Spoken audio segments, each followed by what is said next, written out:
No. Tak co, Pepíne, jak jsi dneska vyspal? A tak šlo to. Zima. A dobrý. Tak co workshop odpolední? Odpolední byl zatím asi nejlepší. Lepší než žonglování. Bavilo mě to víc. A tak v žonglování tam jste dělali co? Žonglovali. Vidíte, že to... A s čím jste žonglovali?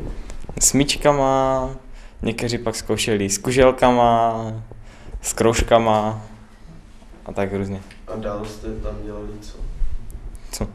Točili s talířema na tyčce a to asi tak všechno.